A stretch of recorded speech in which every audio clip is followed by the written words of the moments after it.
welcome again. And it really is such a pleasure to see a lot of familiar faces and a lot of people I haven't seen in a long time, as well as some new faces. So welcome, everyone. Let's see, I just wanted to introduce this seminar in its bigger context. So this is part of a bigger series that Choose Again is offering called In This Together. And the series will include weekend workshops. We already have 2 scheduled that you can sign up for, as well as 4-week intensives, which is a program that we've been offering periodically this year. And I recognize a lot of you from previous 4-week intensives. So that's an opportunity to really have a month of diving deep into this therapeutic work, as well as seminars and other workshops and other offerings along this theme. And the whole point of the theme is really, from my perspective, to get out of this idea that I'm doing my therapy by myself and for myself, but to really recognize that we are always in relationship with everything around us and with all the people in our lives, with our wider communities and the planet, and to learn how to start asking these questions together, how to be at peace, how to communicate, how to resolve our differences. And instead of closeting ourselves in the bathroom for workshop, for therapy, I read this article saying, the toilet is the new couch, that people are hiding out in their bathrooms for their therapeutic, their sessions with their counselors now during COVID. And my heart kind of broke. And I thought, well, why can't we be more open with the people in our households? And I know it's not always possible, or with our friends, or with at least the people in our bubbles. I know it's not always possible, but I thought at least let's extend the invitation for people to start, for all of us, I can also speak for myself, to start learning how to recognize that we're part of a much bigger team here. And to dive in and learn about not just how does my mind work, but learn about how do my relationships work or not work, really, and what can I do about it? So so we're just designing this series for groups, specifically for families, for couples, for friends. It doesn't have to be co-workers. It doesn't have to be, your primary partner, but just to start to learn and grow together. And I can say from personal experience, being the daughter of someone who does this work and the partner of someone who does this work and the friend of many people who do this work, that it's just a huge benefit to have this support and to offer this support. So Gadi, do you want to add anything to that? Or? Yeah, I think what's exciting for me about this is that we are also creating these programs together with you. So, we have had the privilege over the last months to work with people online and to hear what they need and what they want. And more and more people are asking us to work in little groups, to talk about their relationships, to see how this work applies practically in the home right now. So this is what this is for. It's really to give people support in their home, in their relationships, and we're interested to do that with you. So I'm very excited about this idea, and this seminar is really the beginning of this series. We have a series of other programs that are coming up, and we can tell you more about those after Diedrich talks. But I think it's just beautiful and fitting that Diedrich opens this series, and with focusing on relationships, which is really what this is all about. So that's it. That's what I wanted to add. Sass, yeah. Yeah, thank you. Okay, I think without further ado, we can just dive in. And I can't even see Dad. Are you around? Hey, hi. Now I can see you. Yeah, I don't think you need an introduction. I mean, that's supposed to be a flattering thing, right? The man who needs no introduction. And just to say, everyone, actually, I just want to say one last thing. We won't, obviously, I'm sure everyone sitting here has about 10 questions each about how to manage your relationships. In some way, we won't get to anyone, but in another way, we will get to everyone, because anytime anyone asks a question, I know I can learn from it. So that's just something to keep in mind, to really pay attention and appreciate whatever questions come up and listen for my own answers in there. Okay, that's it. Go on. Over to you. I'm out of here. No, I'm not. When you say over to me, is that to me or to? Dad, to you. Sorry, I'm looking at you. Hi, Dad. Oh, Over to you. okay, you're looking Yeah, at me. welcome. Okay. Welcome. Well, thank you. And since I don't get an introduction, I'll just start right away. It's absolutely wonderful to be here, and such gratitude to Claudia and Gadi and Saskia and Freddie and everybody else at the center that have really continued to develop Choose Again, thanks to COVID, one might say, in directions that we hadn't really explored before, and which are immensely effective and beneficial to everyone, including me. I want to start with a little reading from our dear friend Nisargadatta. And Nisargadatta says the following: "It is always the false that makes you suffer. The false desires and fears, the false values and ideas, the false relationships between people. Abandon the false and you are free of pain. Truth makes happy. Truth liberates." I'll read it one more time. Nisargadatta says, "It is always the false that makes you suffer. The false ideas, the false desires, the false fears, the false relationships between people. Abandon the false and you are free of pain. Truth makes happy. Truth liberates." And I'll leave it at that. Any comments on that reading?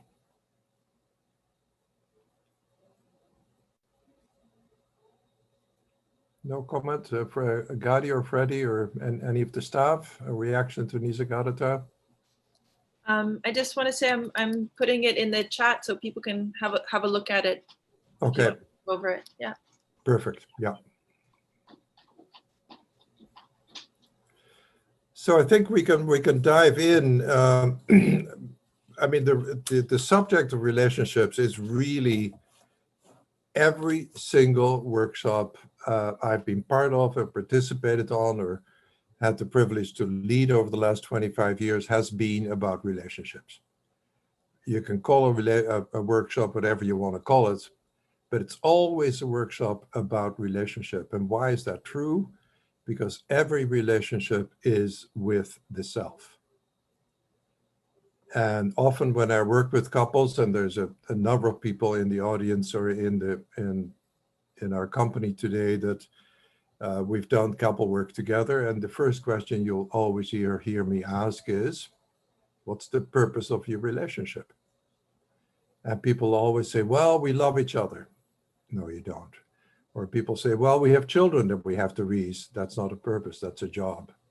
In other words, really start diving in together. If you're in a relationship, in a romantic or intimate relationships, you can dive into it. If you're in relationships with everything else around you that is not labeled Hallmark, romantic, or marriage, or intimate, it's still the same relationship.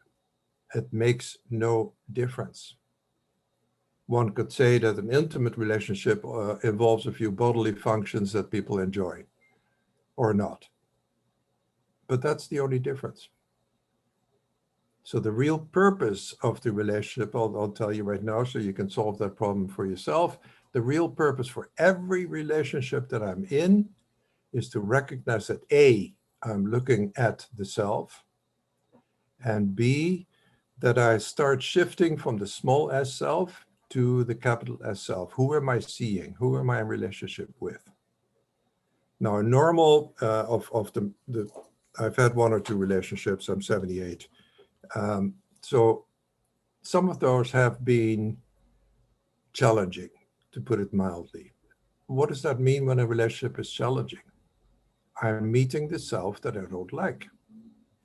Wow, there we are. That makes a challenging relationship. What is the gift in that? The gift in that is that I can look at the self I don't like and do our work. I don't know if there was a show of hands of how many people know the 6-step process, but I presume everyone does. And if not, We might be able to go over that later, but I don't really want to spend time on that in this particular session. So once we're clear that the relationship is with the self and that the purpose of that relationship is to recognize the true self, the loving self, how do we do that? By removing the barriers to love.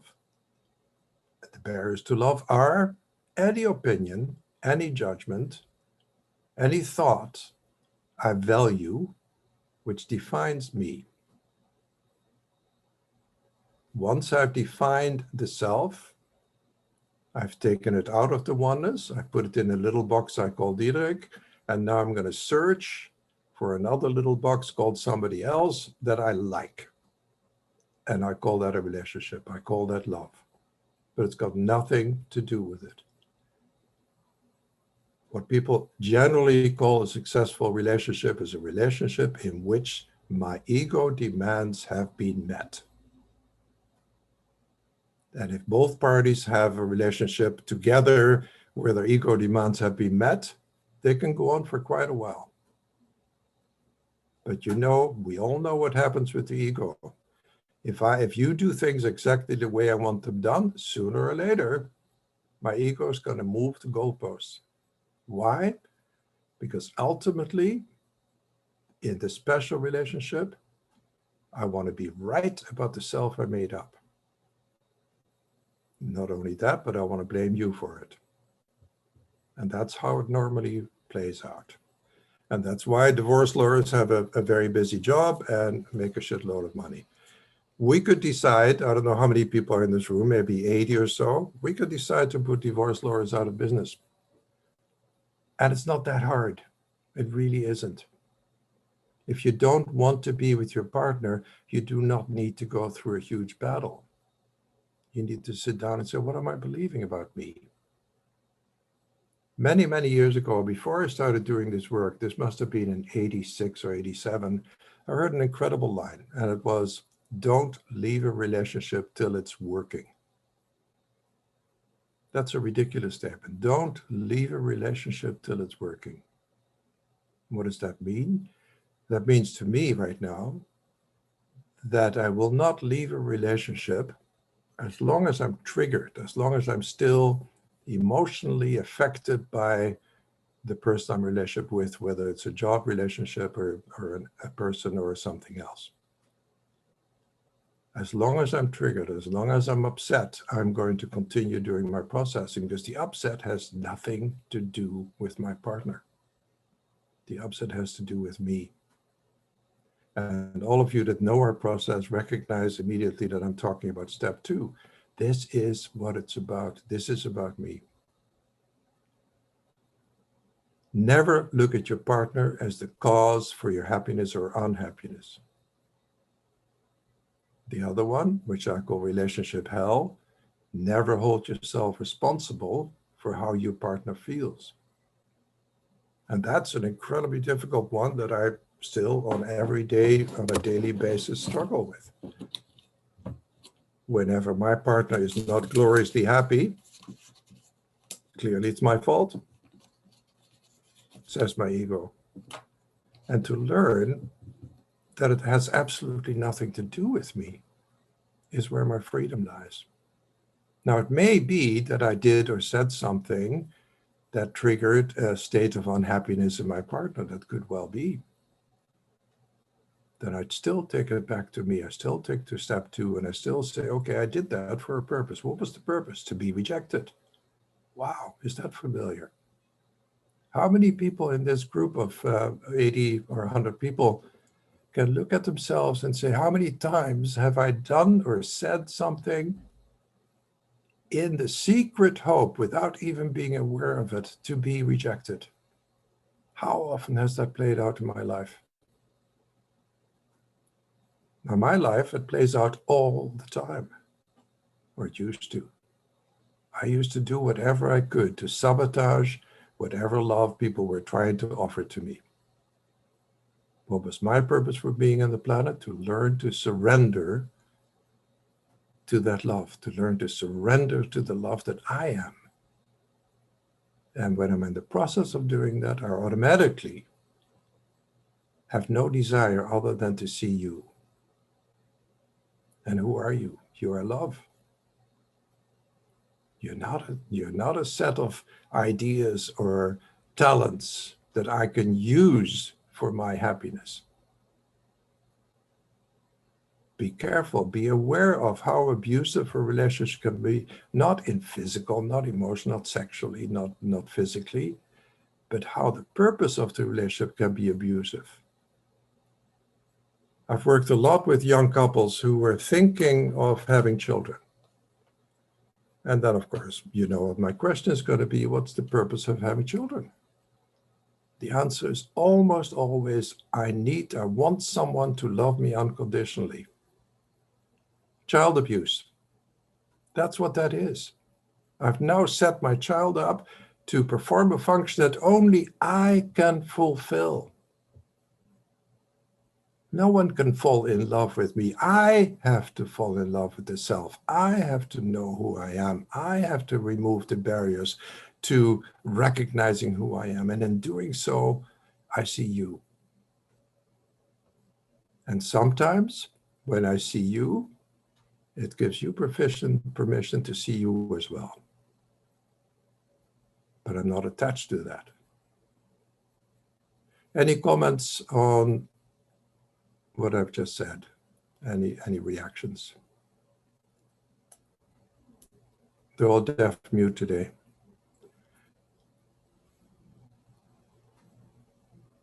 Okay, thank you, Hannah. Let's go to, thank you, Diane. Let's go to some questions, if there are questions, and I trust people came with, as Saskia said, probably 10 questions each, which means we'll be here for a couple of days. Who's up?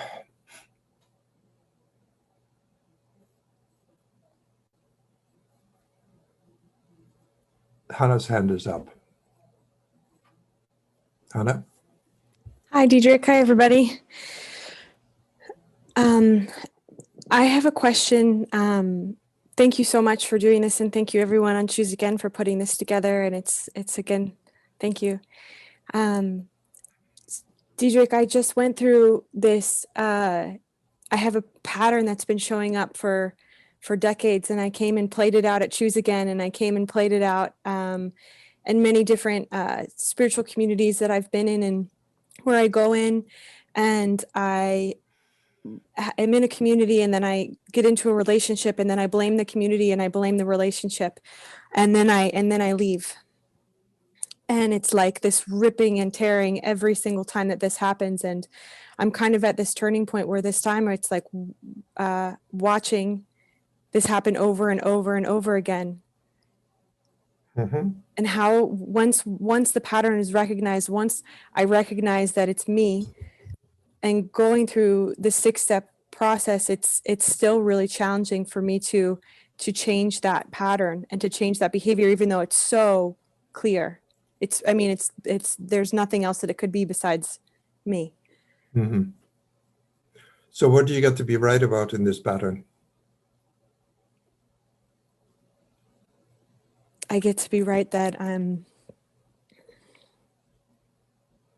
too messed up to be in a group and too messed up to be with a partner. Fantastic. So you meet a person, or you hear of the next community, and you say, that's the community I want to be with. And you go there, and when you walk through the gate, you say, I'm too fucked up for anybody to like me. Here I am. Yeah. And what are they going to say? They agree. Ah, get the hell out of here.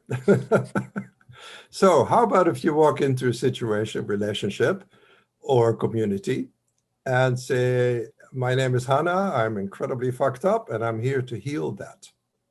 And I'm here to not hold you responsible, but I'm here to ask you to point out when I'm trying to get evidence from my beliefs. And what you've done with those 2 or 3 sentences, you've created a loving, holy relationship. And a holy relationship is where you jointly point out your beliefs and your errors. So you've invited people to say, okay, Hannah, the way you just spoke to me could have been very painful. Now, I know where it came from. It was a cry for love on your part. But take a look at it. There was an intention behind the tone. And that the intention, what do you think that was? And Hannah will say, well, I'm trying to piss you off. I'm trying to reject you. And the person will say, well, it's almost working, but it won't work this time. I'm not going to reject you.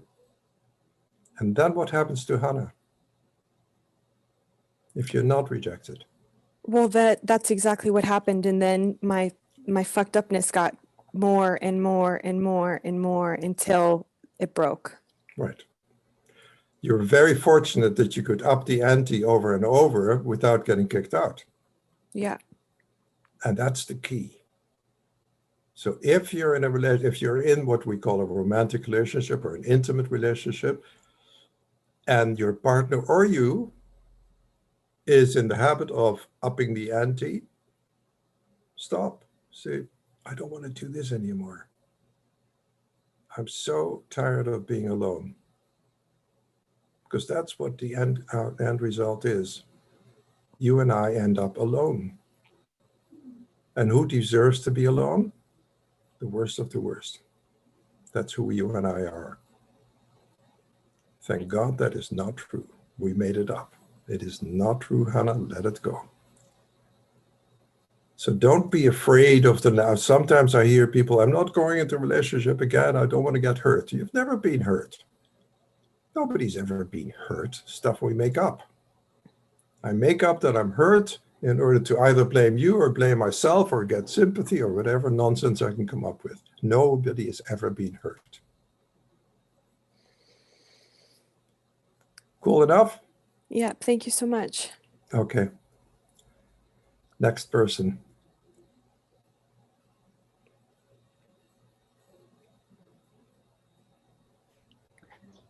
Philip. I see Philip Bushman. Philip. Yeah. Hi. How are you? I am fantastic, young man. How are you? I'm good. How are you? I am brilliant. You look wonderful. Yeah, we don't have hairdressers, so. Are you still married? Yeah. Lena's here. She's just afraid to show herself. Talk about miracles. That's right. Thank you. It's exactly the advice you gave me. I find the first woman after you leave and never leave her. And that's pretty much what I did. And in that sense, like, exactly like what you said earlier, like just if you love somebody long enough, then maybe it'll work out, and it's been working out good. But I have a different question. Maybe a question to that's maybe a little bit more different, which is that, when I left Choose Again, I don't know, over about 10 years ago, you said to me— 13 years ago. Something like that. You said to me, you're going to go look at the seed has been planted. You're going to go back to your usual self, and you can do that for 5 years, and then you're gonna, and then it's going to start working. Interestingly enough, more or less, that's true. I've now come to a point where I know the work, I do the work instinctively all the time. I don't need to, like, this happens. It's like even the ego knows what's going on. And I think I experience a lot of joy and love and have better relationships. That's true. Here's what my question is. Now I'm at a point when I sit with people that are doing this work, that I find it so self-centered. It's always about me, and this and that. And I'm at a point where I'm thinking, who gives a fuck about me? Like, serve other people, do things for other things, do what God wanted me to do today. Yeah. Not that I do that every day, not that I don't get upset. So my question is that something that is a normal progression of where you, in the sense of you made a prognosis about my path for 5 years, is that a normal step, or is it a trick? Is it a, like, you're all good, you're all fine, like, but I find the work so self-obsessed that I have a hard time dealing with it. Not that I don't do it, I do it, it's just automatic. but it's no longer about me all the fucking time. And so I wanted your reaction on that. It's not a real good question, but yeah. Yeah, nice try, Philip. Yeah, I knew that. Nice try. There's no exception to step 2. But what I'm hearing is that you're using step 2 from an ego point of view. And it's not. Step 2 is about, it is about me simply because there's nothing outside of me. And as long as there's nothing outside of me, it has to be about me. If I want to find a solution in duality, which would be the answer to your question, find the solution in duality. There are no solutions in duality. The only thing I can achieve in duality is a more palatable circumstance, something I like better. I can tell my partner, if you do that a little more often, I'll be happier. And she or he will do that a little more often and see it's working, but it's not working. So really recognize that step 2 is a radical decision that I make, demonstrating that I know that I am 100% responsible for every experience that I have, every experience without exceptions. And that's the end to that. And it is not, contrary to what the ego says. The ego says, well, it's selfish. But to be truly selfish. Analyze yourself, constantly having to, taking it apart. Just live and enjoy, no? Well, do it. Nobody's telling you to do a 6-step process. Just live and enjoy it. And call me later. Yeah, this reminds me of a fantastic commercial that used to be on TV before most of you were born. It was an oil filter commercial. And there's a guy in a garage standing there with an oil filter in his hand. And behind him, you see an engine completely taken apart. And the oil filter is $4.50. And he says, you can pay me now. And then he points at the engine, or you can pay me later. In other words, Philip, stick with step 2. Stick with the oil filter. Stick with step 2. Don't let your ego start whining. It's too much trouble. It's too much work. It's not. Okay. It's a hell of a lot more work to be miserable. And you and I know that. Yeah.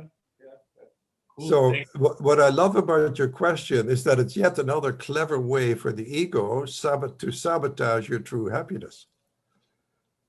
And so all of us need to be aware of that. All of us need to be aware of how smart the ego gets to be. And it will wriggle and it will find twists and turns in order to say, this is not about me. Now I found something where step 2 does not apply. You don't even have to look at it. You mean you say that's bullshit? It still applies. Okay? Cool. Thank you. Thank you. Next question. Who is next? Diane? Where is Diane? Hi, thank you. You're welcome. I didn't realize we'd be able to ask questions. So real quick, during the process, I started to get to the same thing over and over again, the intense sadness, and then going back to the abandonment as a child over and over and over. It was like, okay, what else is new? I felt like I came to this plateau that I was kind of stuck at. Mm-hmm. And, nothing else was coming up. One question, where to go from there. And, and then the only other comment was that somehow I felt like, well, the Course in Miracles is the essence of so many of the spiritual teachings that I've been following over the last 40 years. Maybe it's time I start studying it. So any other comment from you? Because I really did feel stuck with with the process that, plateaued. And the question is? Either how to move past that plateau, mm-hmm. to access other experiences or right. Other okay. processes. So what I'm hearing, and maybe I'm not hearing it correctly, but I'm hearing is that you do your process and you always go back to the same time, the same event, Not the same event, the same feeling and another evidence for that feeling. Right. Or Okay. Why do you think that happens? why do I think? Yeah. Why do you think you go back to the same evidence? Because it's not finished. Thank you. What's your question? You're not done. And the ego looks for entertainment. I can't tell you how many times I've heard people say, I always go back to the same incident and there must be something else. That's your ego looking. You want to be more amused. You and I are not that interesting. We really aren't. Yeah. For me, it goes back to the same goddamn red truck every time. I know where it is. That's my, that's my time. So I understand it. So we never finish the process. I mean, so I just keep doing it. Okay. Keep doing it. You do and this is the key. And I sometimes hear that this is not really adhered to. But once you're gone through your full 6 steps, you go back and you say, how large is the upset now? And if the upset is 0 and you feel completely at peace, you're done for now. But so many people stop when it's it went from a 84 out of scale of 1 to 10, it went down to a 7. Wow, that's amazing. And they stop. And that's lethal. So my job and your job is to go back to being completely at peace with what just happened, which sent me through the roof. I've done the work. And every time you do that, you bring it down to 0 or a positive experience, you're weakening the belief. Every time you leave a little residue in the pot, the belief is completely untouched.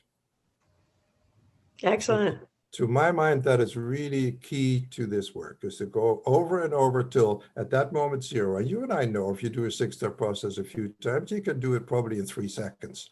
So That's you right. have to do it 2 or 3 times, big deal. There goes a minute and a half. Whoop-de-doop. Exactly.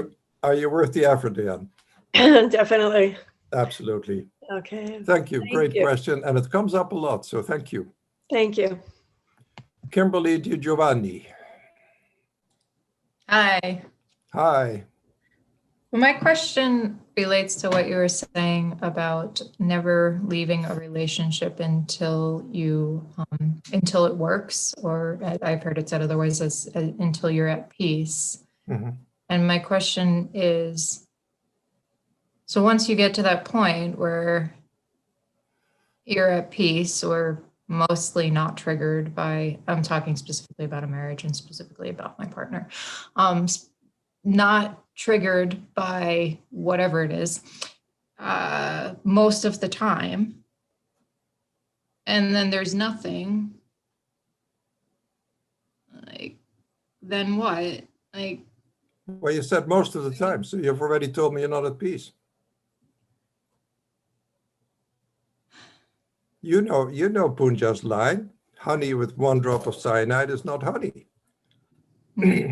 So I'm at peace most of the time, I'm not at peace. You can't be a little bit pregnant. Either I'm at peace or I'm not. Now, careful with that statement, stay in a relationship till it's working. That doesn't mean you have to, and there's punishment if you don't. What it ultimately comes down to, am I ready? Is this the situation in which I am willing to heal the beliefs I need to heal? And if the answer is no, leave the relationship. I can guarantee you, money back guarantee, your lesson will walk in the door before you know it. It doesn't matter. Whoever you're with, it's going to be the same story. Why? Because you're meeting the self. You're in relationship with the self. And that self is going to walk through the door. Are you going to be in relationship with the ego self, or are you going to be in relationship with the loving self? That's the question. Now, let's say that you've healed all your beliefs in that particular relationship, but that person loves metal rock, heavy metal rock, and blasts it, and you love classical music. Then you can say, this doesn't work for me. It's not an upset. It's not a process.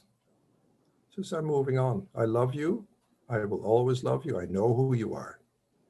But there comes a time when ego preferences play a role, but not till you've done your work.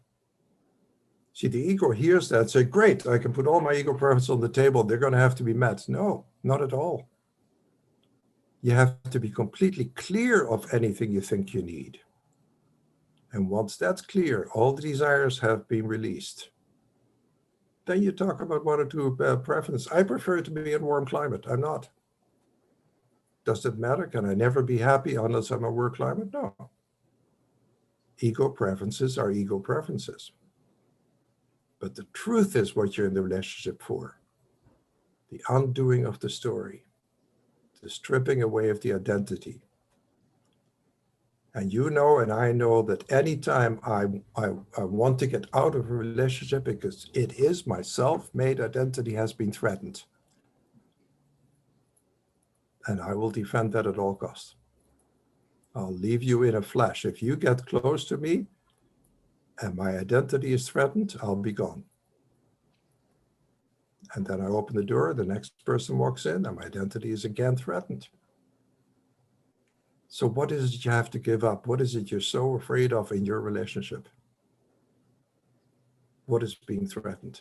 That's a question for all of us to ask. All the people that have challenges in relationship, which is literally 96 of us right now, what is being threatened? What is being asked for me to give up? What does this relationship offer me in terms of relinquishment of identity? Because it's my false identity. Remember what Nisargadatta said. I'll say it again. It's always the false that makes you suffer. The false desires and fears, the false values and ideas, the false relationships between people. Abandon the false and you are free of pain. Truth makes happy. Truth liberates. If I'm not happy, I'm valuing wrongly. My friend Brent Haskell wrote an incredible book. And right now my mind is blind, but in it he speaks a lot about valuing. If I'm not happy, I'm valuing wrongly. Cool? How are you feeling?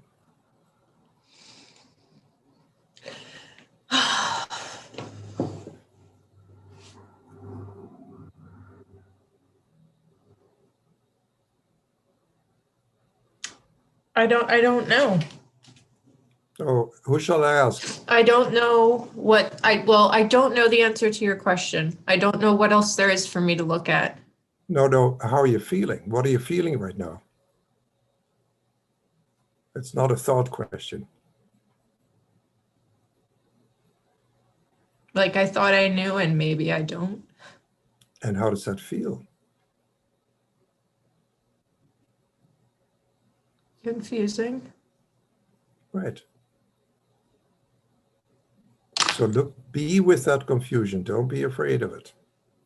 Confusion just means that I want two things to be right that can't possibly both be right. That's confusion.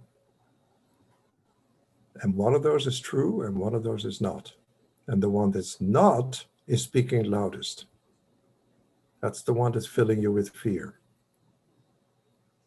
Let it go. Go to the truth. Who are you?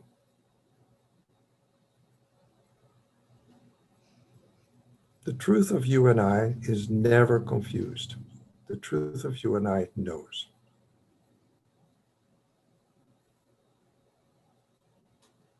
Certainty does not require action. If you know who you are, there's nothing to be done other than to extend and receive love.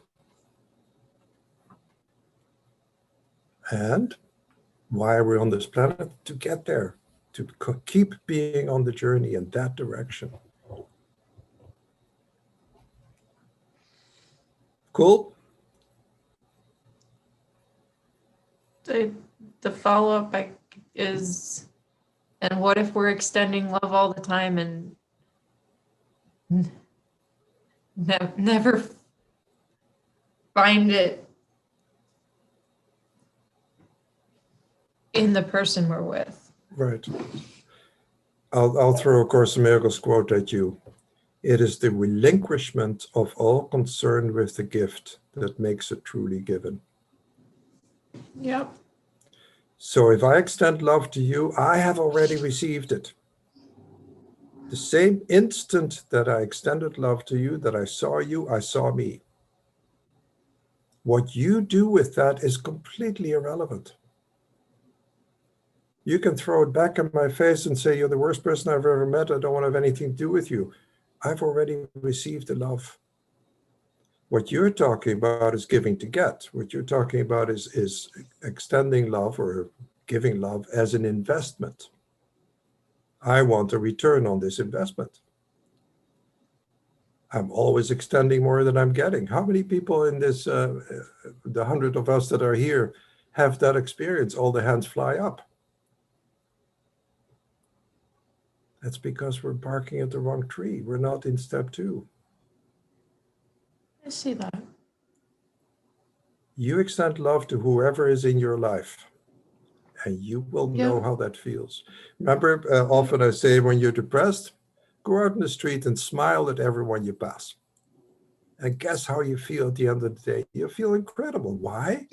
Because you gave love all day long and received it by giving it. The person you smile at may well frown or give you the finger or whatever they're doing. It doesn't matter. Or call the cops or you, I don't know. But you have received the love you extended. That's what matters. And doesn't it feel better to be around other people who are feeling love? Yeah, the ego likes that. And Yeah. true. But that's an ego preference. Because what I can assure you, you can be around, if I don't do my work, I can go into a community of 150 people that are totally in love with themselves and each other. I will destroy that. It's not about being in a community of people that love you. The community is within you. And the real, what we're talking about communication is actually communing. What does commune mean? You and I know who we are. Namaste. Namaste applies to the guy at the gas station. It applies to the cop that just gave me a ticket. It applies to the neighbors. Mm. The divine in me sees and greets the divine in you. That's it. Piece of cake. Okay. Thank you. Complete for now. Thank you. Morena. Hello. Hi. Hi. Okay, my question. I still feel it's like a contradiction for me to only want peace, only look for peace, and at the same time find myself in a relationship. I'm talking about the romantic relationship. Mm-hmm. Because then if I can do my work with anyone, with anyone, then why, I don't know, it feels like a contradiction to me. I don't hear the contradiction, but you can just recognize that you're always in the right relationship. So whoever you're with. But when it's a romantic relationship, it's still a relationship where I give more space and time to one specific person. Mm-hmm. But why would I do that if everything can make me heal, or everything can? If every relationship should have the same importance. And it does eventually. But till you get there, do your work within one relationship. So salvation is not is a collaborative venture. In other words, it takes two. Why does it take two? Because I need to see my insanity reflected. Now I can also go sit in the cave in the Himalayas and eat nettles and drink water and become almost transparent and green, and eventually I'll have the same result. But it's a lot easier for me to see the self reflected in relationship. You don't have to. And I would also, as an aside, suggest that you drop the why question and learn to ask, what is this for? Because why implies that you've done something wrong. You've done nothing wrong. If I don't want to learn this work in an intimate relationship, I'm going to have to learn it somehow.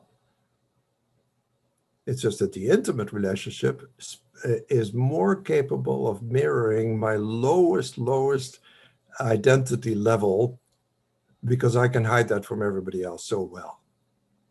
So it's always family and the intimate person that sees you all day long. You can't hide. It won't work. And the beauty of that is that if my partner can truly see what an incredible jerk and asshole I am at the deepest level, then we can heal that together. But you and I can meet you once a month and you'll never have any idea who I think I am, because I'm not going to show you. Mm-hmm. So that answers your question. Why? If you want to do deep work, stay with one person. Let it all hang out.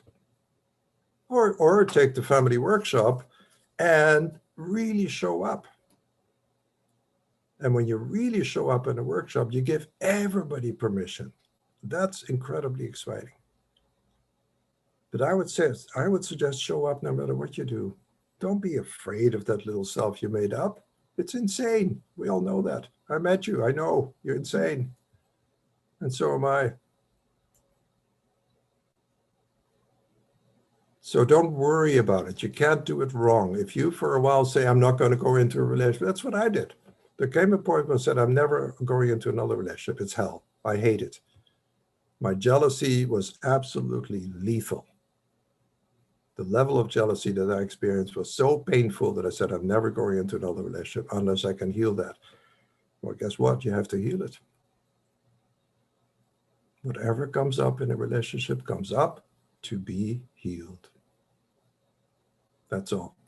There's nothing wrong with you. There's nothing wrong with me. There's nothing wrong with any partner you choose.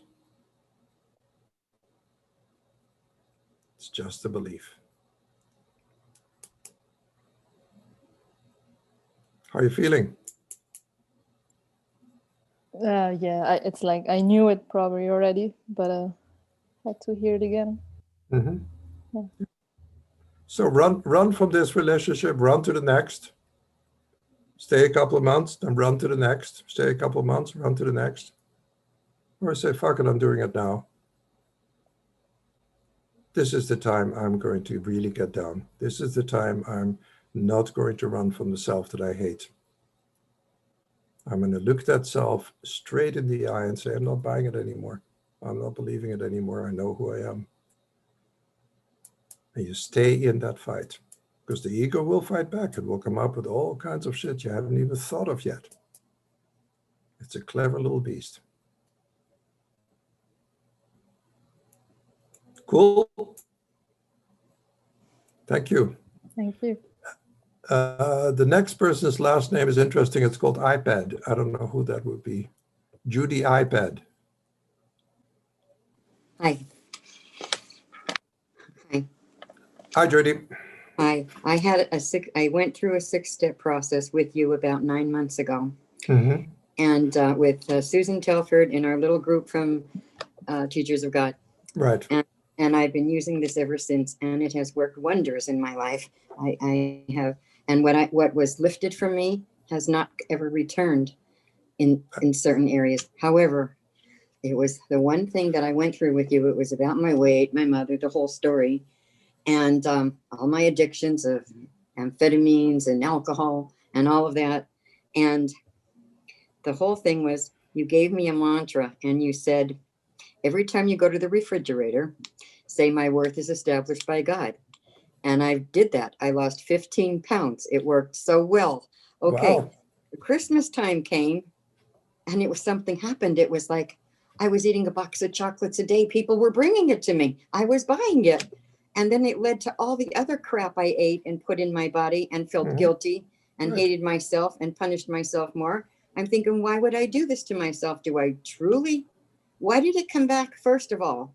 And why did I continue to punish myself and feel the guilt and separation? And why would I do that to myself? There's something there that I missed. Well, you know the answer to the why question. The why question is you get to be right about the fact that you're absolutely worthless. Yeah. That's what you're proving over and over and over. And the good news, of course, is that is absolutely insane. Your It worth is. is established by God. So when you say, I don't know what happened, chocolate kept flying through the room straight into my mouth. I don't know how it happened. True. True. I don't either. I used to have that problem with bottles of booze. They just Me flew too. from Me across the street. The bottle would fly over straight into my mouth. I don't know how it Yes. happened. I Well, know. I can tell you why it happened, because a moment of self-hatred comes up and you say, I'm going to get some evidence. And Yeah. here it is. And you get the evidence. It doesn't mean a thing. So you had a temporary setback. Nothing happened. All that happened is that briefly you were looking for evidence for an old belief. Can't And believe it. you're far too far advanced now to go back. You're not going to go back. No. You and I both may have relapses, of course. This is not about perfection. This is about keeping on the journey, staying committed. Stay committed to the self. Stay committed to healing the beliefs. Stay committed to fulfilling your purpose, which is to be happy. And that's your commitment. That's my commitment to each other and to myself. Got it. You're doing incredibly well. Well done. Okay. Okay, thank you. And the next person is Diana Martel. Hi. Okay. I think I'm Hi, good. Dan. Hi. You said at the beginning that you can be meeting the self that you don't like. Do we choose partners that really reflect that for us? Absolutely. I'll tell you a little story that most of you know that have known me for a while, but about 15 years ago, I was at a conference in San Francisco with Jerry Jampolsky, and there were 400 odd people there, very odd people. And there was one woman that I noticed and was clearly attracted to. And at the end of the 3-day conference, we ended up on Jerry's houseboat, and there she was. And we ended up in the kitchen over a glass of wine. And she said, "What do you do?" And I said, "Well, I'm a therapist." And she said, what kind of work? I said, "Well, I work with core beliefs, the transformation of core beliefs." She said, "What beliefs do you think I have?" So I said, "This, this, and this." I said, "How did you know that?" I said, "Because we noticed each other. I would not have seen her. I would not have seen her if she didn't have the same beliefs I did." So whenever you feel an attraction, get on your knees and start praying, because you know all shit is going to break loose. It's all going to come out again. And that is great news. That is a cause for celebration and gratitude. Thank you. I'm so glad you're in my relationship. I'm so glad you triggered that, because God damn it, I want to heal it. If I'm not going to heal it now, when am I going to heal it? So don't be afraid. So once you choose that person that reflects you so well, you have to stick with it. No, you don't. No. Go with Morena to the next one. Yeah, which is You got the same story. same story. You go to the next one, you got the same story. Why? Because it's the self. Step two, step two, step two. You walk into the self all day long. The only choice on the table, where it's called choose again, is who do I choose to be the self? Do I want to continue with the ego and make a better and better ego self? Because of course, the more I read spiritual books, the more I can cover up the nasty self that I really think I am. I can use the right language. I can be so spiritual. Nobody will know what a jerk I am. That's one choice. The other choice is to say, here, this is what an asshole I am. Can we heal this together? Can you still see me? Can you still see the truth of me, even though I tell you what an asshole I am. And you can then say, I don't believe you. I know who you are. I know who you are. And the minute you say that, who are you talking to? You're talking to self, but the higher Exactly. self, Exactly. the higher Right. self. Yeah. So somebody left the White House yesterday. Yes. Who is that? Trump? No, child of God. A child of God, yes. Yeah. I try to remember that when I think Yeah. of him. It's hard some days. There's a little line on Trump. He's a child of God masquerading as an asshole. So am I. Thank you. Thank you. Next one is Veronique Smith. Yeah, thank you. I have a question about me messing up my relationships with my jobs. Every time I get into a job, after 6 months, I cannot be the fraud anymore. I think I am. And I get into conflicts and I get sick. And then I take a leave of absence, and then I quit my job. Okay. So there's a fantastic line line about conflict. And it says, before there can be conflict, there must be doubt. And the doubt is about myself. There is no conflict. The conflict is simply my self-hatred finding an expression. And then I get to be right. So the self that you hate, the little self that you hate, is obviously good at getting jobs. And then things are going well, you're getting paid, you have some security, and then your ego says, who the hell do you think you are? And then you sabotage it. Yeah. And what is the belief that you hold that you get to be right about?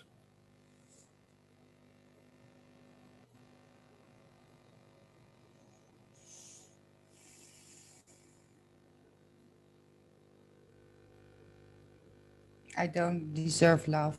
I don't deserve love, exactly.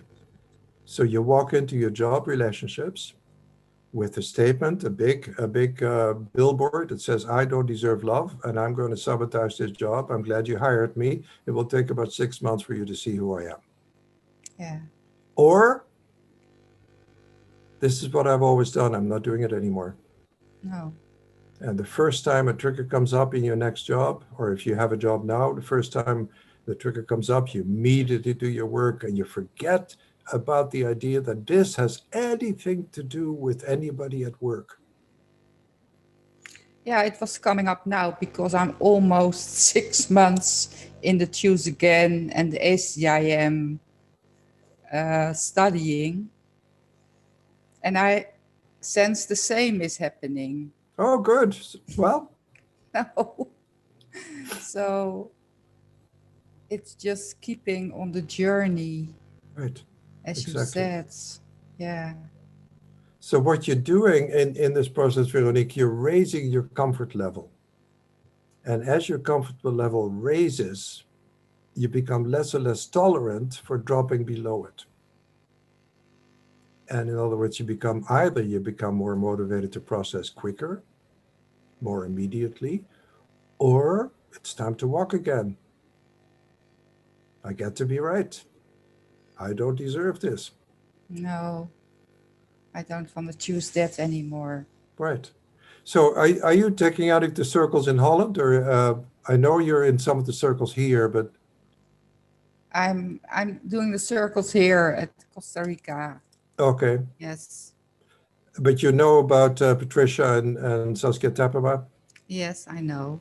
Because it might be useful. Well, if you have a contact in the Choose Again circles, fantastic.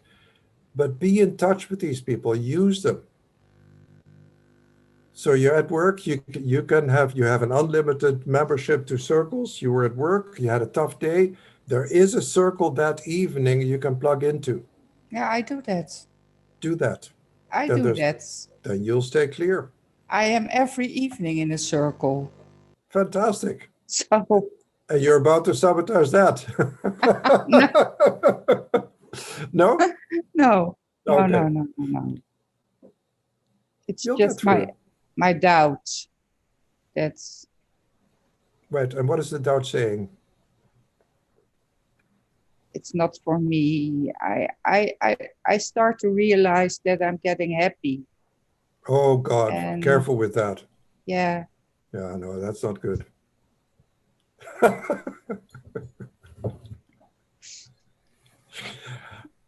Veronica, I've had moments like that too. It's really quite strange, but you'll get used to it. okay. It's your birthright. You're just claiming your birthright. You've never done anything wrong. And you're worth it. Yeah, thank you. Cool. Thank you. Thank you. Johanna Ziegel. Yes, hi. Hi, Johanna. Hi.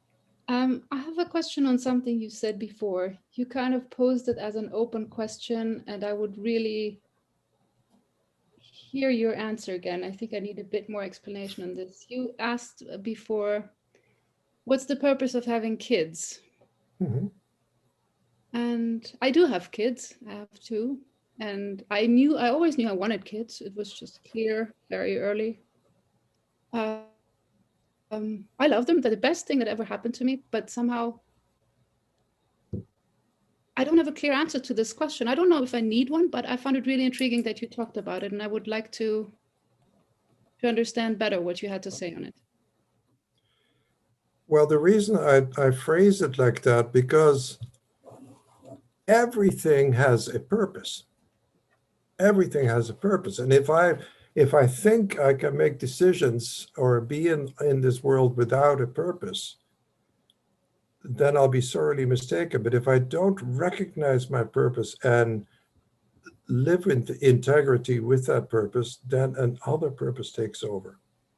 And that's the small s self purpose. So there's two purposes. Small s self just wants to prove over and over that who Johanna Ziegel thinks she is. That's the purpose of the small s self. The big S self wants to transcend all of that.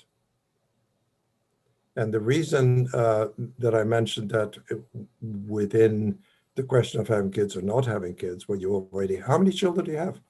Two. Two. How old are they? 4 and 6. 4 and 6. So I would suggest there's a number of things you can learn about that from Anne Andrews' book. Anne Andrew wrote a fantastic book on raising. I read Oh, you that. have it? Yeah. What are you asking me questions for? It's all in there. Yes and no. I find this purpose question difficult. Yeah. To me, if I'm very honest, but this sounds vague to me, my purpose of having kids is just because I feel they should be with me. That's good. Okay, so there's two words. There's two words in there that I have trouble with. I feel and should. I should be with them. They should be with me. What for? Why should they be with you?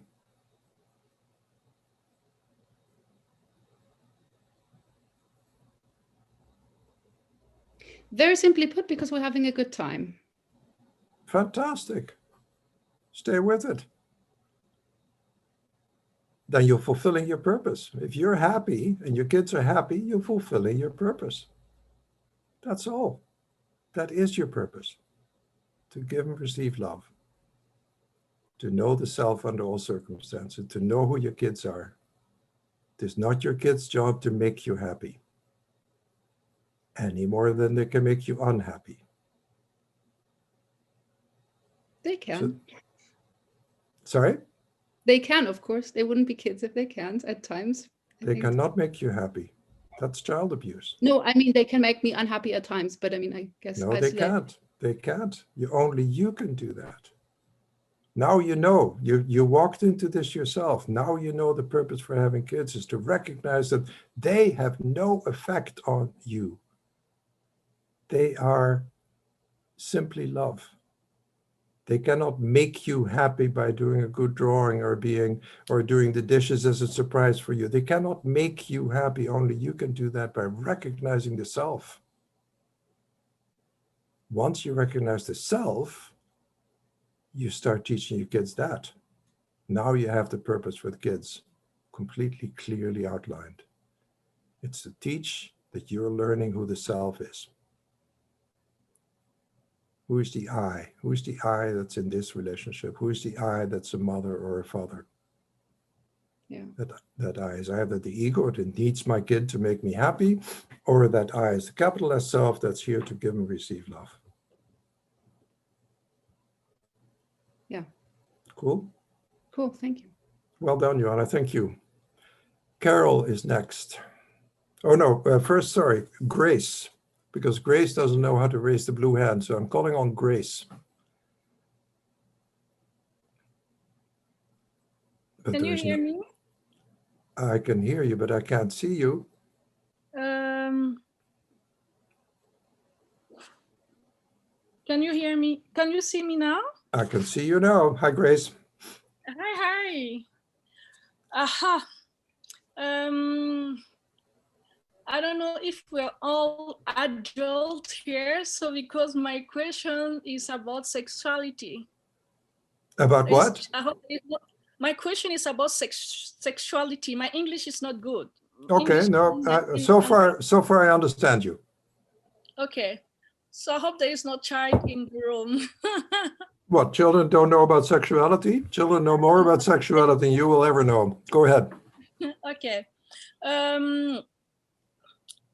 The thing with me, I am very much at peace about being single. I don't have the energy of a relationship. I'm very satisfied being a single person, but my only struggle is the sexual need that sometimes just show up out of nowhere, and it can be very compelling sometimes. So, and I'm a student of A Course in Miracle, but I'm 45 years old, but I haven't managed to just forget it in a way that it would just disappear. It's still there, so it's my struggle. So how do you be at peace, or how do you heal the relationship with sexuality when you also acknowledge that you don't want to be in a romantic relationship? Why don't you want to be in a romantic relationship? Because I don't have the energy for that. I'm fine as I am. Okay. Mm. So you're fine as you are, except for some sexual needs that you want to express from time to time. Yes. Go ahead, do it. Fuck or don't fuck, but get on with it. It doesn't matter. Ask yourself, what is it for? What would it bring me? If I could have regular sex, what would that bring me that I don't have now? But that's the thing. I don't think it will bring me something more without the emotional baggage that comes with being with some people, you see. Okay, so let's say, I don't know since how long it's been since your last moment of really feeling the need to have a sexual experience, but when it comes up again next time, you say it sort of happens. Well, nothing sort of happens.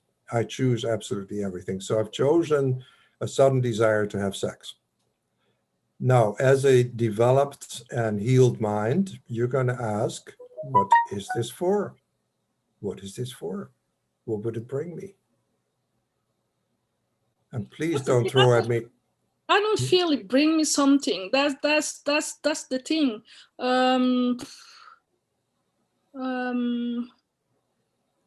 But Grace, I'm not really sure what the problem is. You don't want to be in a sustained relationship. You want to have physical intimacy from time to time.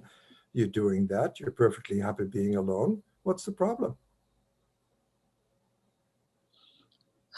The problem is that I don't feel like I haven't had the courage of just being intimate with someone without a proper relationship, romantic relationship, because I also don't, as I said, I don't have the energy for that.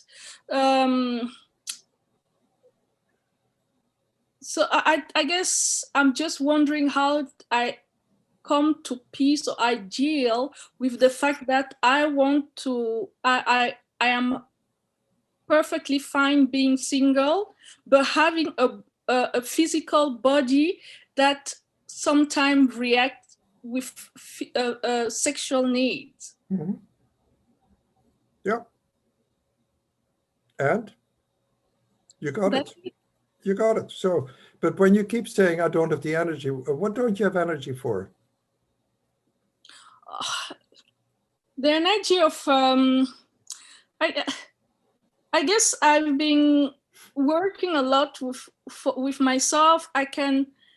I recognize a lot of people do a lot of projection, because at this time of my life, I don't have the energy to be the psychological friend of people projecting.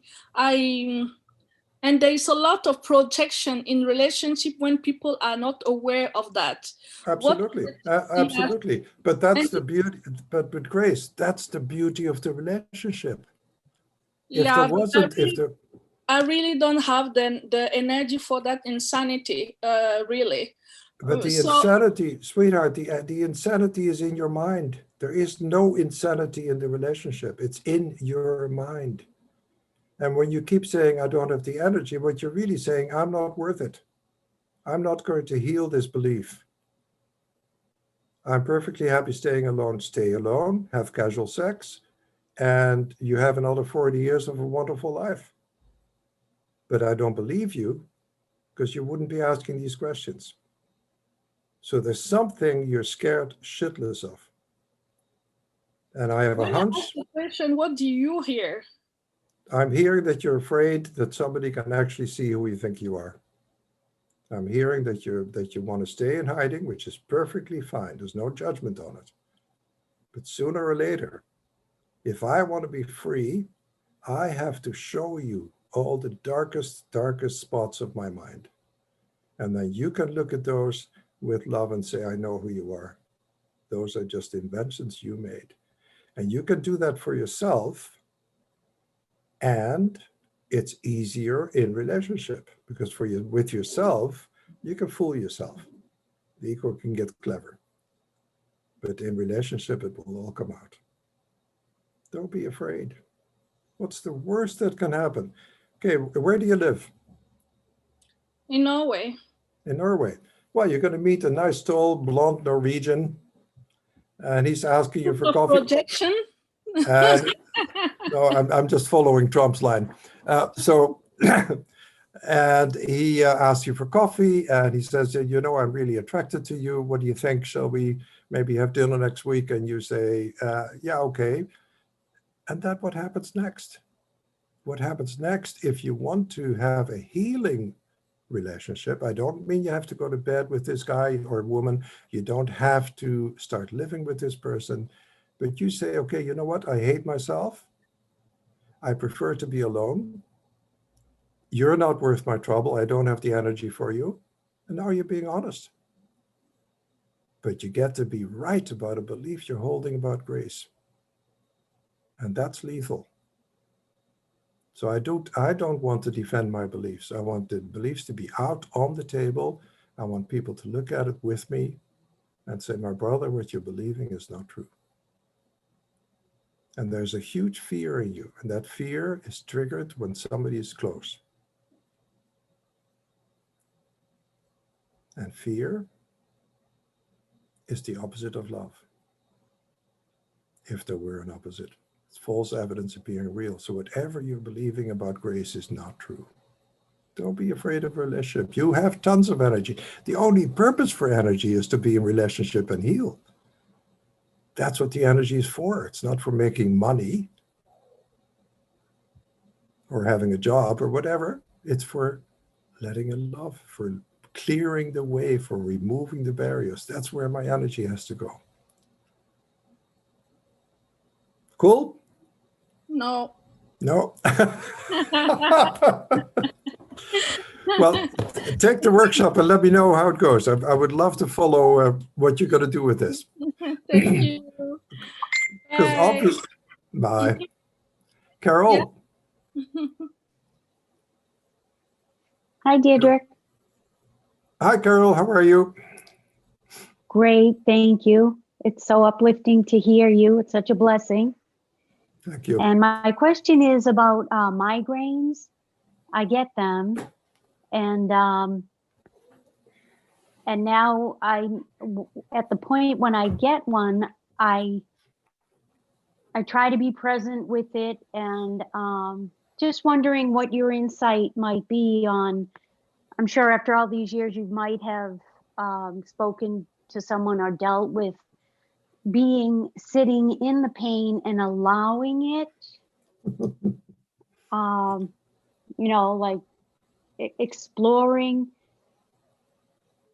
little Carol as I'm feeling the pain and not trying to run anymore from it. So right. And then you'll find that the question, what is this for, brings you a loving answer. So you can, as you already said, at my age, at 78, there's one or two pains I've experienced and I'm experiencing right now. They have a purpose. Now, the obvious and easiest and most immediate purpose is to heal the belief that I'm a body. I'm not a body. The body is in pain. The body has a migraine. It has nothing to do with me. So I don't know. I'll share with you my own condition right now is I have rheumatoid arthritis, which involves really nasty, horrible pain in a lot of places. Actually quite crippling. What is it for? What is it for?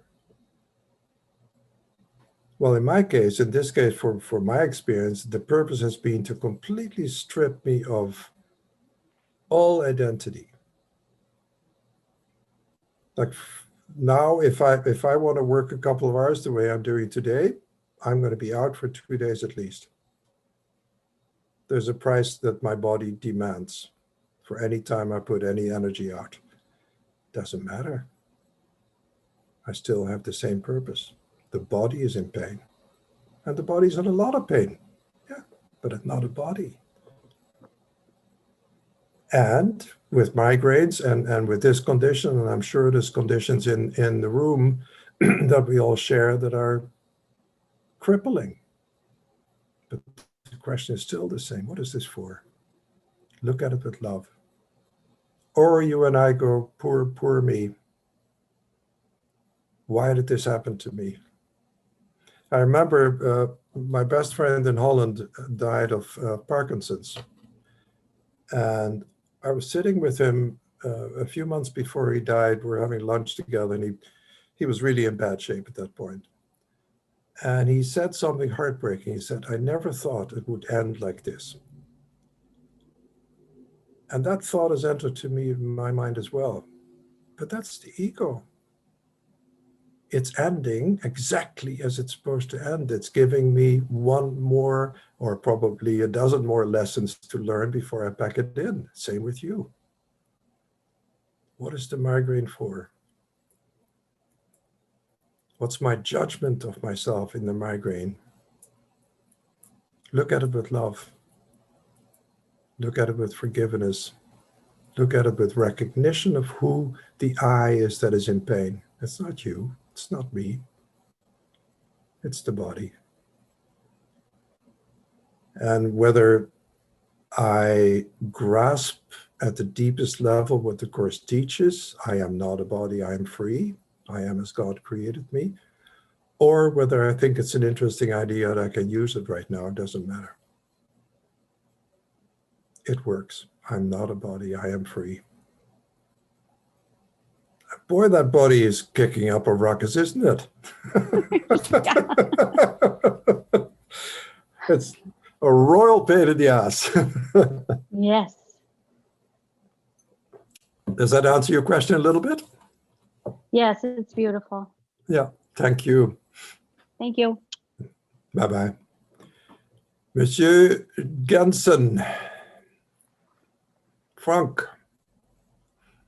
Hi, how are you? Oh, I'm good, of course. No, it's just it's not the truth. I got following up on what you just said earlier about this body being a pain in the ass. Yes, actually, step one, basically the upsetting is this person. I'm including everything. And so I can go through the steps. I would have to do it every second, every minute of every day. So, which I don't, honestly. But when I go to step 6, it feels like it's step 1. The reason I'm upset is just because I don't embrace the truth about me, whatever that is. Mm-hmm. And do you have you gave me an advice, of course, diligence is being, discipline is the one. The mantra, my worth is established by God. I cannot say I do it religiously, of course. But I'm struggling with step 6, and very often I stop at 5, because I don't dare go into 6. And I feel like I'm just telling myself, just like, embracing duality, embracing the, so what is it? Just repeat it as a mantra and repeat it and make it. What is step 6? Step 6 says, I have it right here, embrace the truth about me. Now I must shift my old perception. I'm aware that I have to do major shift. Right. So I have to embrace the truth about me, and I love how honest you are without knowing it. And you don't want to do that? No. No. Well, then don't. And if you don't embrace the truth of you, you can keep doing, say, 5-step processes till you see blue in the face. Nothing will happen. The truth of you has to become the truth of you, not something to be avoided because you don't want to do it. What is the message you sent yourself so clearly? Oh, it's just looking for evidence, and it's just like exactly, or scattered all over the place. Dietrich, I go through step 6. I go all the way to the end, where it says I'm free, and but I surely don't feel it. That's okay. Don't worry about it. And if you don't feel it, that means that the assessment of the original upset, which was a 9 out of 10, has gone down to a 3 maybe. And that's when you stop. Don't stop. Don't stop there. Yeah. Continue, do it again till you're completely at peace with that particular upset at that particular moment. Don't stop. Thank you. Cool. Great to see you. And are you worth the effort to do it all day long? It's exhausting. Says who? Oh, probably my ego. You know, Frank, you know what is exhausting? Beating myself up all day long. Living with self-hatred, looking at everybody else, hating everybody, that's exhausting. You know what gives energy? Looking at you and falling deeply in love with Frank Gansen. That's exhilarating. That brings me energy. Yeah, the only trick I found a picture of me when I was 5 years old, and that's the only thing that I wish where that 5 years old is, where in my knees, in my ankle. Anyway, but thank you. Thank you. And next is, somebody with the last name iPhone, first name Ozra.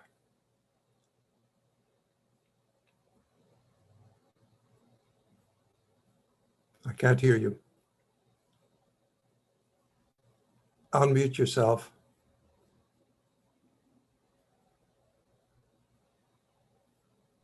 Yes. Hello, Diederik. Hello.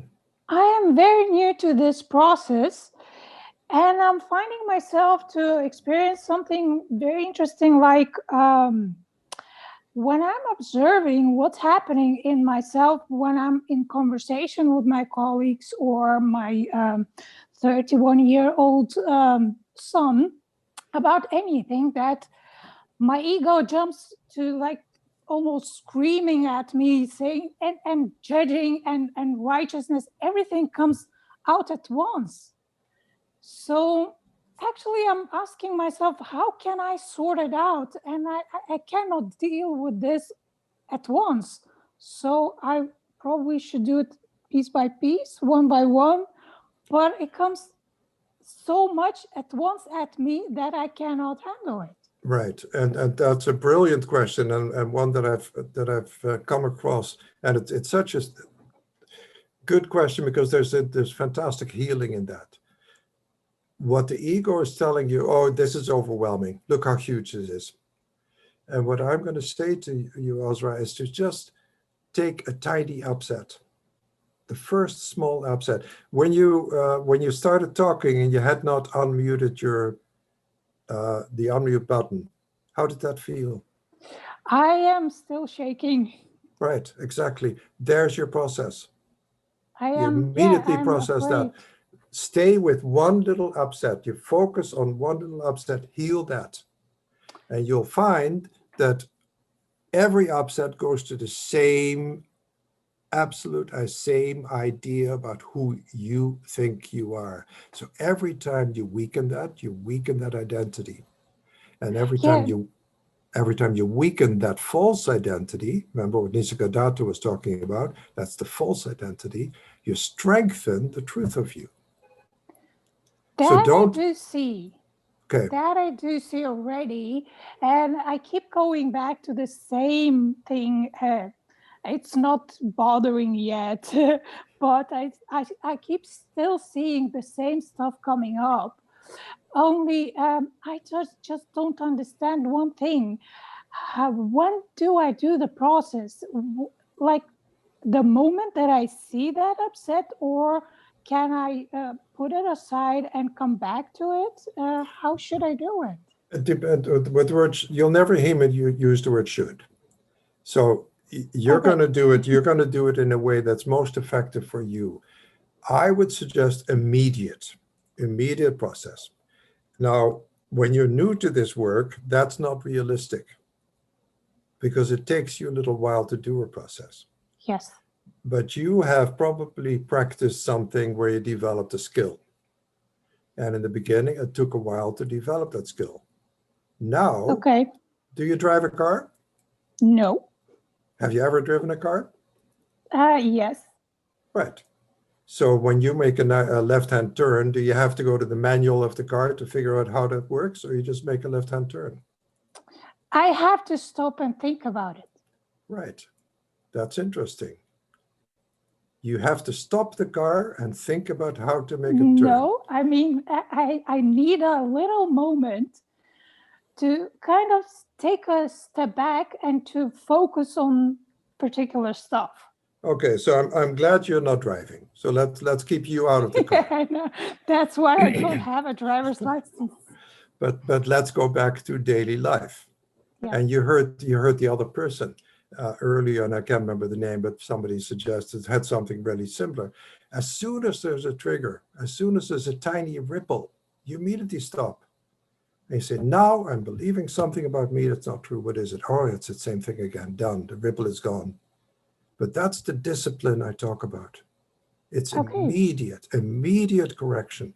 If I sit in it, now there are times, maybe in your case, particularly in your case, because you are new to it, that it doesn't come that easily. And then maybe in the evening when you're home, you can go over the day and say, oh yeah, that was an upset. I'm not sure where that came from yet. Let me look at it. And you'll find what belief was triggered at that moment, and you do your correction then. That's perfectly wonderful. What I don't want you to do is be indulgent. Can you explain a little bit more about that? Indulgent means you're sitting in it. Uh-huh. And then you tell people, I'm in a process. I'm in a process. Yeah, exactly. You're soaking in a dirty bathtub. That's what you're doing. Yeah. Okay. So just don't do that. Do just the moment it comes up. Right. Okay. I think that was it. That was it? Yeah. For now, I think I probably should do more and more of this stuff to get used you to will. it. You will do thousands and thousands. I can guarantee you. I will do my best. Okay, Thank you very much. thank you. It was nice to meet you. You too. Okay, I'll have time for one more. And I think Fatima is next.